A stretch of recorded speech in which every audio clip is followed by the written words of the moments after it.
Bradesco. Entre nós, você vem primeiro.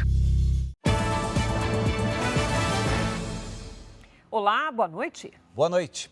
3 pessoas foram presas suspeitas de invadir e roubar a casa de um promotor de justiça no interior de São Paulo. A investigação descobriu que parte da quadrilha se escondia na comunidade de Paraisópolis, em São Paulo, a 150 quilômetros do local do crime.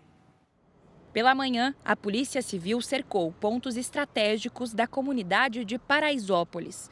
O helicóptero da corporação também participou.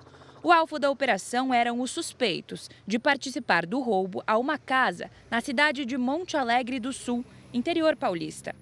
A polícia acredita que os criminosos não sabiam de uma informação importante. A vítima do assalto é promotor de justiça. A quadrilha chegou a monitorar a casa para entender a dinâmica da família e verificar se havia bens valiosos no local. Renderam o promotor, a sua esposa e seus filhos. E lá permaneceram por volta de 6, 7 horas lá, fazendo piques, subtraindo bens, objetos, e depois eles se invadiram do local. 3 suspeitos foram presos. A investigação conseguiu mais detalhes dos suspeitos após a prisão de outros 3 homens no começo da semana. Entre eles, Rodrigo da Silva, apontado como um dos principais ladrões de casas do estado. Ele teria ocupado a vaga de Diego de Souza, o Minotauro, preso no ano passado. As defesas dos suspeitos não foram encontradas. Parte dos objetos roubados da casa do promotor foi recuperada. Hoje nós recuperamos alguns aparelhos celulares e algumas roupas e alguns perfumes também que nós vamos submeter ao reconhecimento da vítima. No ano passado, houve 2.512 roubos à residência no estado. Do caso do roubo na casa do promotor, 9 suspeitos foram identificados. E uma quadrilha que assaltava motoristas por aplicativo foi alvo de uma operação na Grande São Paulo. Os criminosos fingiam que eram passageiros para roubar dinheiro, celular e o carro das vítimas. 2 pessoas foram presas. Policiais fizeram buscas em endereços de Itaquaquecetuba, na região metropolitana de São Paulo.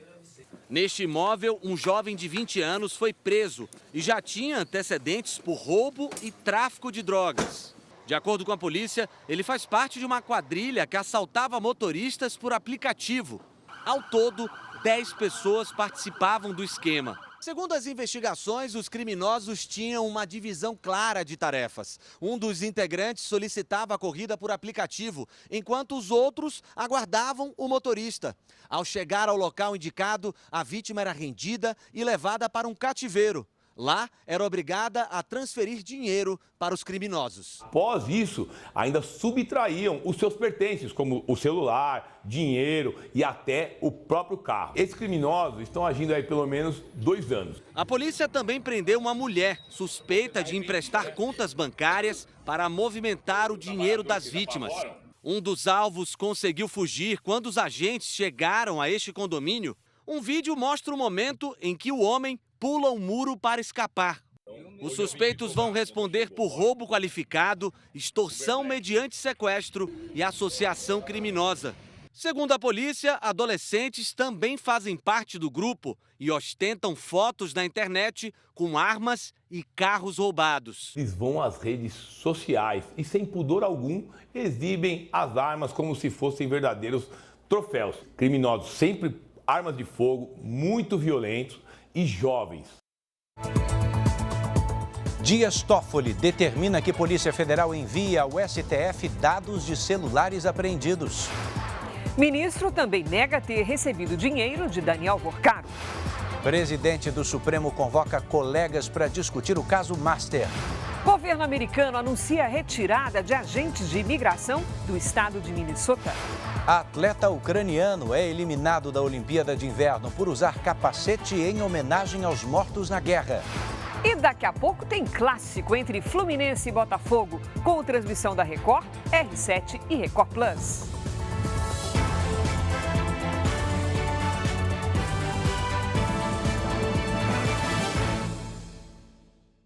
Oferecimento Bradesco. Ajuste seus limites do Pix para um carnaval seguro.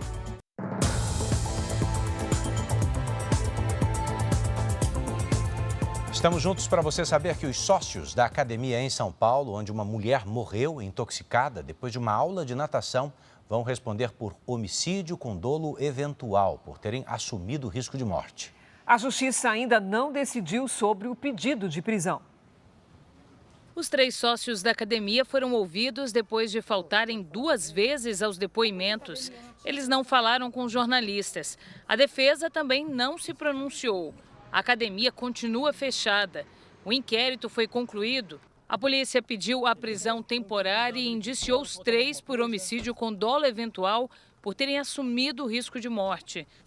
Houve um descuido, um descaso deliberado, de forma gananciosa, para que o resultado ocorresse. No depoimento, os donos da academia disseram que o manobrista, que também fazia o tratamento da água, errou a medida de cloro. A polícia concluiu que o funcionário não teve responsabilidade no caso e não deve responder criminalmente. As investigações apontaram que o manobrista fazia a preparação dos produtos sob supervisão por telefone de um dos donos. Ele deixava o balde com cloro diariamente ao lado da piscina para que os professores jogassem na água ao fim da aula. A perícia preliminar indica que a quantidade de cloro usada diariamente era suficiente para a limpeza de 1 semana. Essa piscina, ela chegou a espumar em uma dessas oportunidades e nessa ocasião eles contrataram uma pessoa. Um dos sócios falou que problemas na piscina foram pontuais e relacionados à limpeza e considera o lugar seguro e que os filhos dele fazem natação lá. Juliana Faustino Baceto, de 27 anos, morreu depois de uma aula de natação no sábado. A polícia ainda aguarda o laudo da necropsia e da água da piscina. Tudo indica que na hora que ela subiu para respirar, a única coisa que ela respirou foi o gás de cloro. Por isso que, ao puxar o ar, ela já voltou para a água e já quase que ficou inconsciente. Sobre a morte de Juliana, o sócio falou que quando soube ficou desesperado e sem pensar apagou as conversas com o manobrista. Outras 6 pessoas precisaram ser internadas, entre elas um adolescente e uma criança de 5 anos que começou a fazer as aulas por orientação médica para amenizar problemas respiratórios. 2 pessoas foram presas numa operação contra um esquema de fraude eletrônica e lavagem de dinheiro. Um empresário chinês é apontado como chefe da quadrilha e um homem ligado ao PCC foi preso. 100 policiais civis e 20 auditores da Receita Estadual participaram da ação. 4 endereços ligados ao grupo foram vistoriados em São Paulo e em Santa Catarina. Checamos a regularidade de estoques, identificamos que muitos estoques não estavam naquele local indicado. Também fizemos diversos cruzamentos e aí detectamos o aspecto mais importante, que era o subfaturamento. O grupo teria movimentado com o comércio eletrônico 1 bilhão e 100 milhões de reais em 7 meses. Cerca de 1 bilhão de reais foi bloqueado das contas e 4 carros de luxo apreendidos. De acordo com a polícia, valores recebidos com as vendas eram redirecionados para empresas de fachada. A investigação começou depois da denúncia feita por uma cliente. A mulher fez uma compra numa plataforma digital e estranhou quando recebeu uma ligação com o pedido de que depositasse o valor em uma conta diferente. A suspeita é que um empresário chinês que está fora do Brasil seja o chefe da quadrilha. Outro homem que seria ligado ao PCC foi preso em São Paulo. Liga um sinal de alerta de que talvez, e até possível, de que não seja ele uma pessoa, mas seja uma estrutura criminosa apoiando outra estrutura criminosa. Uma contadora do grupo também foi detida. As defesas não foram encontradas. Outras 32 pessoas são investigadas. E olha o que aconteceu com uma menina de 8 anos. Ela está internada em estado gravíssimo depois de ser baleada numa tentativa de assalto em Nova Iguaçu, na Baixada Fluminense. Ela estava no carro com o pai quando foram abordados pelos criminosos. As imagens de uma câmera de segurança mostram quando o carro em que a criança estava é interceptado pelos criminosos. Repare que um deles desembarca com uma arma em punho. Em desespero, o pai da menina abre a porta com as mãos para o alto e depois se afasta por causa dos tiros. Em seguida, os criminosos deixam o local. A menina, de 8 anos, foi baleada na cabeça e levada em estado gravíssimo para este hospital. O pai não foi atingido. Os criminosos fugiram do local sem levar nada. A polícia já sabe que eles estavam em um carro roubado e que fizeram outros assaltos no mesmo dia na Baixada Fluminense. A menina foi a terceira criança baleada na região metropolitana do Rio desde o início do ano. Hoje, policiais civis estiveram na rua onde o crime aconteceu. O pai e a filha estavam a 100 metros de casa. As investigações apontam ainda que o carro usado no ataque foi roubado na cidade do Rio. Os investigadores tentam encontrar testemunhas que possam ajudar no caso. Câmeras de segurança da rua onde a criança foi baleada também devem ser usadas para tentar identificar e localizar os criminosos. O feriado está chegando. Muita gente distraída na rua vira alvo para ladrões e estelionatários. Vamos falar sobre isso então, porque a Federação Brasileira de Bancos acaba de emitir um alerta para as fraudes mais comuns. O movimento nos próximos dias vai ser grande e as possibilidades de crimes se multiplicam. A Cecília sabe bem como é. No último fim de semana em São Paulo, foi vítima de uma fraude em um bloco. Ela comprou uma bebida de um ambulante de R$ 8,50. Na hora de pagar, não percebeu que o vendedor acrescentou um zero a mais. O produto saiu por R$ 85. Eu pedi a via do meu cartão, quanto que ele tinha passado.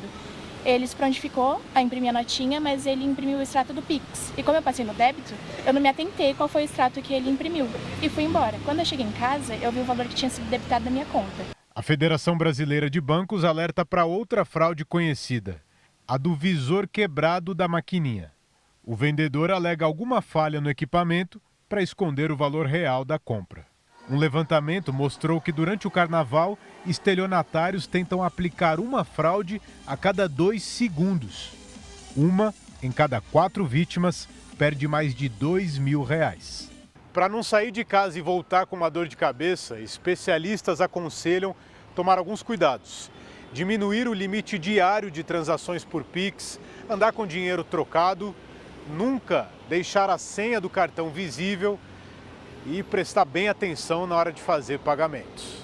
A gente recomenda que você nunca entregue o cartão na mão do ambulante, você sempre passe o próprio cartão na maquininha até utilizar da aproximação. Também customizar o cartão, às vezes colocar um adesivo, alguma coisa que facilite a identificação do seu cartão. Todo cuidado é pouco e a prevenção começa em casa. Antes de sair para a festa, se prepare, ajuste os limites dentro do aplicativo, baixe o aplicativo do celular seguro, que em caso de roubo você pode acionar e bloquear o seu celular. O relator do caso Master no Supremo Tribunal Federal, o ministro Dias Toffoli, determinou que a Polícia Federal envie ao gabinete dele todos os dados dos celulares apreendidos e periciados na investigação. A decisão vem depois de mensagens encontradas no telefone de Daniel Vorcaro, dono do Banco Master, citarem supostos pagamentos ao ministro. A determinação de Dias Toffoli é para que a Polícia Federal envie ao Supremo todos os elementos de prova já documentados, inclusive laudos periciais que ainda não foram anexados ao inquérito. A decisão ocorre depois que o diretor-geral da PF, Andrei Rodrigues, entregou ao presidente do STF, Edson Fachin, um relatório sobre a perícia no celular de Daniel Vorcaro.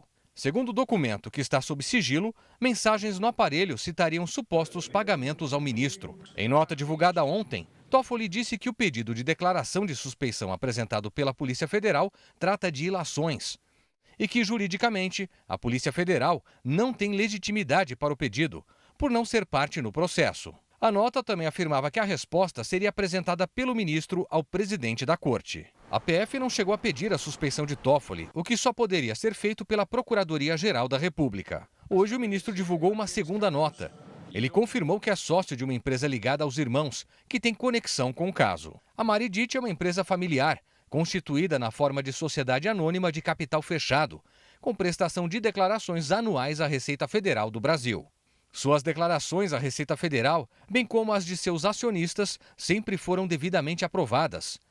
O ministro Dias Toffoli faz parte do quadro societário, sendo a referida empresa administrada por parentes do ministro. Afirmou que a empresa foi integrante do grupo Taiaiá Ribeirão Claro até 21 de fevereiro de 2025. Um resort no Paraná que já pertenceu aos irmãos de Toffoli e que houve a venda de cotas ao Fundo Arlen em 27 de setembro de 2021. Segundo Toffoli, tudo foi devidamente declarado à Receita. O ministro declarou ainda que desconhece o gestor do fundo Arlen e nunca teve relação de amizade com o investigado Daniel Vorcaro. Por fim, esclarece que jamais recebeu qualquer valor de Vorcaro ou de seu cunhado Fabiano Zettel. Em 2021, os irmãos de Toffoli venderam para o fundo controlado pela REAG, administradora de investimentos ligada ao Master, parte das cotas que tinham no resort Itaiaiá, por mais de 3 milhões de reais. As citações a Toffoli no celular de Vorcaro aumentaram a pressão para que o ministro se declare impedido e deixe a relatoria do caso. Fachin pode decidir sozinho sobre um eventual afastamento ou submeter o tema ao plenário. Reservadamente, ministros avaliam que não há mais clima e que a insistência de Toffoli pode arrastar a corte para uma crise sem precedentes. Na prática, Fachin vai precisar se manifestar se há conflito de interesse na atuação de Toffoli e se ele deve continuar ou não no caso. O presidente da corte pediu manifestação do ministro e enviou o relatório da PF à PGR. Hoje, ao fim da sessão, Fachin teve uma reunião com os ministros para discutir a situação. No Senado, parlamentares pressionam o presidente da Casa, Davi Alcolumbre, a dar início ao processo de impeachment do ministro Dias Toffoli. Para especialistas, os fatos indicam que Toffoli deveria ter se declarado impedido assim que o caso Master chegou ao Supremo. As informações do celular de Daniel Vorcaro que citam o ministro Dias Toffoli foram enviadas pela Polícia Federal ao presidente do Supremo, Edson Fachin, com base na lei da magistratura, que determina que no curso de investigação, se houver indício de crime por parte de magistrado, a autoridade policial deve remeter os autos ao tribunal competente. A LOMAN, Lei Orgânica da Magistratura Nacional, também proíbe magistrados de participar de sociedades comerciais, exceto como cotistas. Toffoli admitiu ter sociedade em empresa que vendeu um resort a um fundo ligado ao Banco Master, mas alega gestão familiar, o que, segundo ele, seria permitido. A lei exige ainda a imparcialidade para garantir a confiança na justiça. Quando a Polícia Federal traz diálogos onde o ministro se mostra próximo ao investigado, isso pode gerar, sim, o entendimento de suspeição. Porém, o que me parece mais claro é o impedimento, porque o impedimento tem a ver com questões objetivas. Quais são? Se irmãos do ministro, e até o próprio ministro hoje admite que é sócio de uma empresa que tem negócios com o principal, fundos ligados ao principal investigado, o ministro não deveria ter aceito a distribuição do processo para ele por conta de um impedimento objetivo. A atuação de Toffoli no caso Master é questionada desde o início, inclusive pela Polícia Federal. O ministro foi criticado por trazer o caso ao Supremo, mesmo sem a presença clara de investigados, com foro privilegiado, e por impor sigilo total ao conteúdo. O ministro também ordenou acareações antes de depoimentos individuais e chegou a acusar a PF de falta de empenho. Tentou centralizar a perícia dos celulares no STF, decisão da qual recuou encaminhando o material depois à PGR. Toffoli ainda foi questionado por viajar no jatinho de um advogado do caso para assistir a um jogo de futebol. No Senado, a oposição protocolou novo pedido de impeachment contra o ministro. O senador Alessandro Vieira também apresentou uma representação para que a PGR peça a suspeição do ministro Dias Toffoli na condução do inquérito das fraudes envolvendo o Banco Master. O julgamento do pedido de extradição da ex-deputada federal Carla Zambelli terminou hoje na Itália. A sentença deve ser divulgada em até 5 dias. Zambelli está presa em Roma. Ela foi para a Itália em junho do ano passado, depois de ser condenada pelo STF a 15 anos de prisão por porte ilegal de arma e invasão do sistema do Conselho Nacional de Justiça. A ex-deputada tem cidadania italiana. Dependendo da decisão do julgamento sobre a extradição, a defesa dela pode recorrer em até 15 dias. O Tribunal Superior Eleitoral rejeitou por unanimidade o pedido de cassação do mandato e impedimento eleitoral do senador Jorge Seife, do PL de Santa Catarina. Os ministros entenderam que não há provas consistentes contra o senador. Jorge Seife era acusado de abuso de poder econômico na campanha eleitoral de 2022. A gente fala agora sobre o governo americano, que vai retirar boa parte dos agentes de imigração do estado de Minnesota. 2 cidadãos americanos morreram durante as operações na cidade de Minneapolis. O chamado Czar da Fronteira foi foi para Minnesota depois da onda de protestos pelas mortes dos manifestantes americanos Alex Pretty e Renee Good. Os dois foram baleados por agentes federais de imigração. Eu propus e o presidente Trump concordou que esta operação deveria ser concluída, disse Tom Homan. O representante do governo americano negou que a medida represente um recuo na aplicação das leis migratórias. Antes do anúncio, em uma entrevista, Trump também disse que vai seguir firme no combate à imigração ilegal. Cerca de 3.000 agentes foram enviados para Minnesota. Segundo o governo, a retirada será progressiva e apenas um pequeno contingente permanecerá no estado. O governador democrata Tim Walz afirmou que um longo caminho de recuperação começa agora. No Congresso, senadores negociam o orçamento do Departamento de Segurança Interna, responsável pelos agentes de imigração. O impasse pode causar uma nova paralisação do governo. Na China, uma enorme cratera se formou numa rua onde é construída uma linha de metrô. As imagens mostram o momento em que o solo cedeu em uma área movimentada de Xangai, a maior cidade do país. Grades metálicas e um container foram engolidos pelo buraco. De acordo com as autoridades, um vazamento de água num canteiro de obras pode ter provocado o desabamento. Ninguém ficou ferido. O Parlamento de Portugal aprovou um projeto de lei que limita o acesso de crianças e adolescentes às redes sociais. Segundo o texto, até os 13 anos, eles estão proibidos de ter contas. E entre os 13 e os 16, vão precisar de autorização dos pais. Mas os perfis devem seguir regras específicas para a faixa etária. E ainda em Portugal, as fortes tempestades causaram um rompimento de um dique e interditaram parte da principal rodovia do país. O asfalto cedeu na região de Coimbra, no centro do país.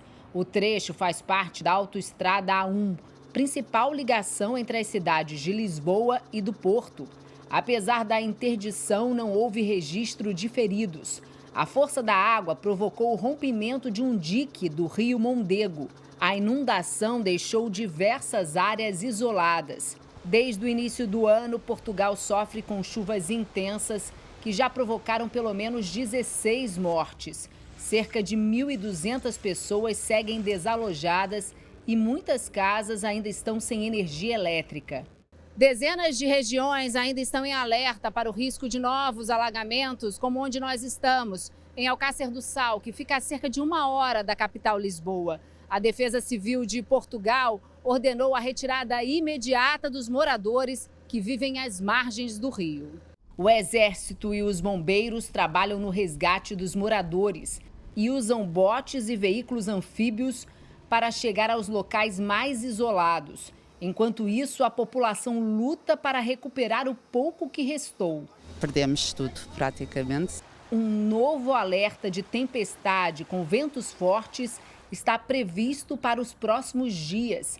Morador da área há mais de 60 anos, seu Orlindo diz que nunca viu uma enchente como a deste ano. Foi muito rápida, não deu para tirar nada das casas. Ficou tudo aí debaixo d'água. E tem uma nova frente fria chegando ao sul do Brasil. Vamos conversar com a Lidiane Sayuri, porque este sistema ameniza o calorão, mas também preocupa. Não é, Lid? Boa noite. Oi, Cris, exatamente. A frente fria diminui o calor, mas deixa os 3 estados da região sul em alerta para temporais com granizo e transtornos. Boa noite a você, Edu, boa noite. E uma boa noite para você que nos acompanha. A combinação de calor, umidade e áreas de instabilidade favorece pancadas mais intensas também em Mato Grosso, Goiás, norte de Mato Grosso do Sul e sul do Pará. Muita chuva em pouco tempo pode provocar alagamentos.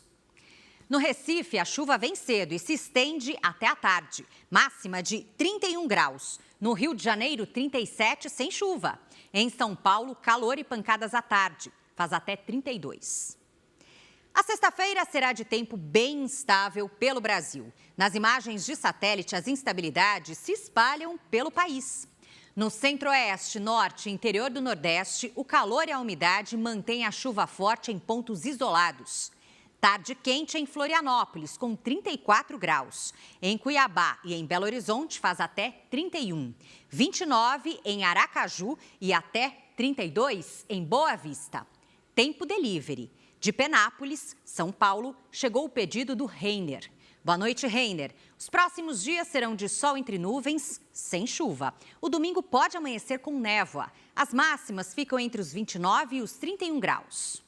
A Luciene é de Goiânia, Goiás. Oi, Luciene. Sexta de tempo firme, mas com muitas nuvens. Faz até 31. Sábado e domingo com pancadas de chuva à tarde. Máximas de 32 e de 33 graus.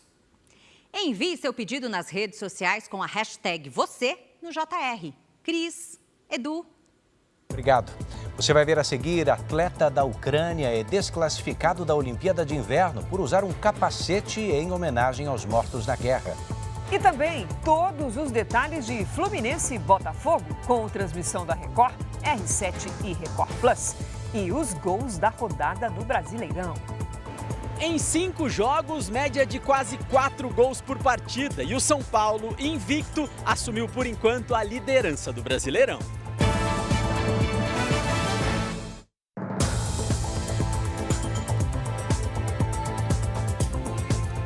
Nos Jogos Olímpicos de Inverno, um atleta da Ucrânia foi desclassificado por violar as regras e tentar competir com um capacete, em homenagem aos mortos na guerra com a Rússia. O banimento foi confirmado pelo Comitê Olímpico Internacional, que proíbe mensagens políticas na competição. O ucraniano é piloto de skeleton, modalidade em que o atleta desce uma pista de gelo com um trenó. O COI sugeriu que o competidor substituísse o capacete por uma braçadeira preta, em sinal de luto, mas ele rejeitou a proposta. O ucraniano disse que a decisão do Comitê Internacional foi injusta e que teve o sonho olímpico interrompido. Ele já recorreu da desclassificação. O COI ainda não se manifestou. Logo depois do Jornal da Record, tem clássico no Brasileirão. Fluminense e Botafogo vão jogar no Maracanã. E o Bruno Lohans já está no estádio e fala com a gente ao vivo. Oi, Bruno, boa noite. A terceira rodada do campeonato já teve muitos gols. Média de quase 4 por partida. É bastante, não? Muito, coisa boa demais, muitos gols. Boa noite, Cris, Edu, a todo mundo que acompanha o JR. Só ontem foram 19 gols em 5 jogos. Hoje nós teremos mais 4, entre eles o clássico aqui do Maracanã, entre Fluminense e Botafogo. Aliás, o Fluminense, que vive ótima fase, pode assumir a liderança da competição caso vença por 3 ou mais gols. Liderança essa que neste momento é do São Paulo. E a seguir a gente traz mais informações de Fluminense e Botafogo direto do Maracanã. O clássico vai ser transmitido pela Record. E também, documentos do governo americano revelam que Jeffrey Epstein tem CPF válido no Brasil. O bilionário e abusador tinha negócios no país e disse ser interessante a ideia de tirar a cidadania brasileira.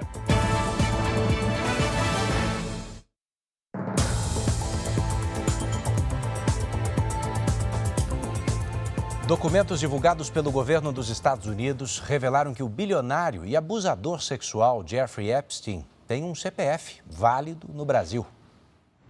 A existência do cadastro de pessoas físicas foi descoberta num arquivo divulgado pelo Departamento de Justiça dos Estados Unidos. O material mostra uma lista de documentos do magnata apreendidos pelas autoridades, incluindo o CPF brasileiro. Em consulta aos dados da Receita Federal, o registro, emitido em 2003, em nome de Jeffrey Edward Epstein, aparece como regular. O cadastro está vinculado a este prédio comercial no centro da cidade de São Paulo, porém ainda não está clara a relação de Epstein com o endereço. A legislação brasileira permite que estrangeiros que não morem no Brasil tenham o documento. Jeffrey Epstein precisava de um CPF para fazer negócios no Brasil. De acordo com documentos do governo americano, o bilionário tinha uma conta numa corretora de investimentos que há quase 20 anos foi comprada por um dos maiores bancos aqui dos Estados Unidos. Os arquivos também mostram que o magnata foi questionado por uma investidora alemã se cogitou tirar a cidadania brasileira. Epstein respondeu: "A ideia é interessante, mas os vistos podem ser um problema ao viajar para outros países." O bilionário foi acusado de comandar uma rede de exploração sexual com mais de 250 menores de idade. A Marinha e a Força Aérea Brasileira resgataram um velejador norte-americano em alto mar. O homem de 32 anos passou mal durante a travessia do Oceano Atlântico. Ele conseguiu pedir socorro ao Serviço de Salvamento do Nordeste, que deu início ao resgate. A Marinha foi comunicada e enviou um navio patrulha. Um helicóptero da FAB foi acionado e resgatou o homem. Ele foi levado a um hospital em Natal, onde se recupera. Vamos voltar ao Maracanã com Bruno Lohans, que vai contar tudo sobre o clássico de daqui a pouco entre Fluminense e Botafogo. É ao vivo, Brunão. Jogaço de bola, porque temos times em momentos até distintos, mas com potencial enorme. Falando primeiro do Fluminense, que é mandante da partida, o time vem embalado depois da conquista da Taça Guanabara no último final de semana e tem uma sequência de invencibilidade aqui no Maracanã muito expressiva. Já o Botafogo tenta reencontrar o caminho das vitórias, afinal de contas, na última rodada do Brasileirão, perdeu para o Grêmio por 5-3. Vamos girar a informação aqui no Maraca, começando com o time da casa, com o Fluminense. Karen Meneguin, boa noite, bem-vinda. Me conte que sequência é essa?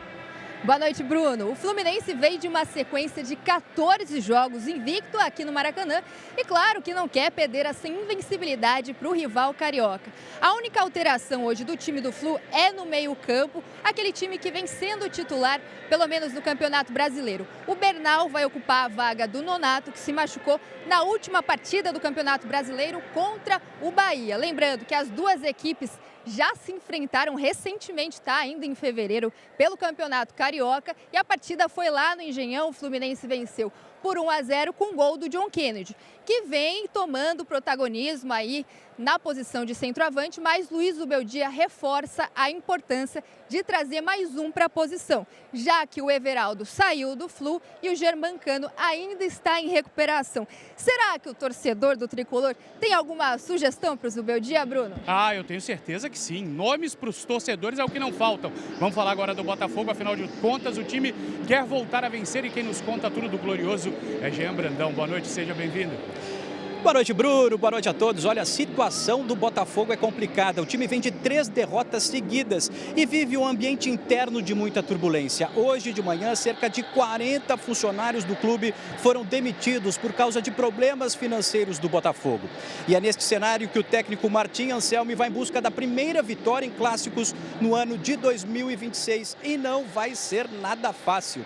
O time tem 3 desfalques importantes. Bastos, Matheus Ponte e Santi Rodrigues estão machucados. Em compensação, o clube conseguiu se livrar daquela punição imposta pela FIFA por causa de uma dívida e nesta semana conseguiu inscrever 4 jogadores. 3 deles foram relacionados para o jogo na noite de hoje contra o Fluminense. Um deles é o zagueiro Ítalo, que será titular. Os outros 2 são o meio-campo Wallace Davi e o atacante Lucas Vijalba. Aliás, o atacante uruguaio é a grande esperança de gols da torcida do Botafogo. Bruno. Obrigado, Jean. Novidades, então, para a equipe do Botafogo. Um Fluminense em momento espetacular, convite mais do que reforçado. Logo depois do Jornal da Record, tem Fluminense e Botafogo ao vivo na Record, R7 e Record Plus. Cris, Edu. Não vamos nem sair da bancada, viu, Bruno? Obrigado pelos detalhes. Bom trabalho, Bruno. À 00:30 tem uma nova edição do JR. As reportagens de hoje estão no Record Plus e em todas as nossas plataformas digitais. A programação da Record também está ao vivo e de graça no Record Plus. Agora a bola vai rolar no Brasileirão. Tem o clássico carioca Fluminense e Botafogo. E logo depois da novela Mãe, tem Chamas do Destino. Você não pode perder? Ótima noite para você. Bom jogo. Boa noite.